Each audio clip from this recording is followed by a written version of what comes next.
Deseori uităm cât de importantă este religia în istoria culturală și, în general, în influența asupra parcursului ideilor.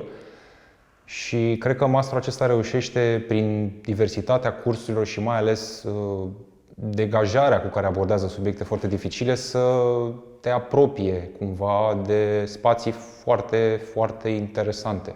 Nu ne dăm seama că în interiorul oricărei tradiții, în interiorul oricărei religii, în interiorul oricărei culturi, în fapt, se perindă foarte, foarte multe curente, foarte, foarte multe influențe și lucrul ăsta e fascinant de descoperit.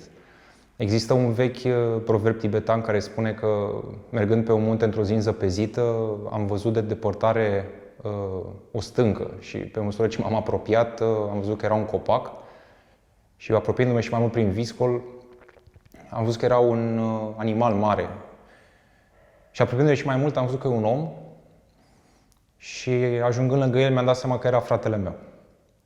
Și cred că genul ăsta de raportare non-confesională, de a studia religia dintr-o perspectivă detașată, ne face de multe ori să descoperim ceea ce se află în interiorul unei tradiții.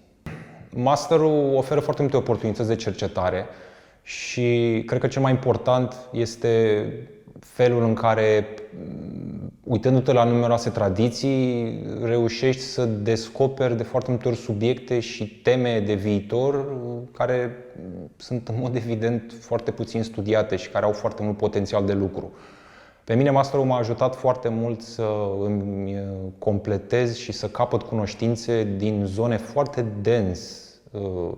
dense istoric și cultural, cum ar fi zona Asiei Centrale, spațiul iudaismului in extenso și m-a ajutat să ajung să chiar cercetez și să studiez limbi vechi.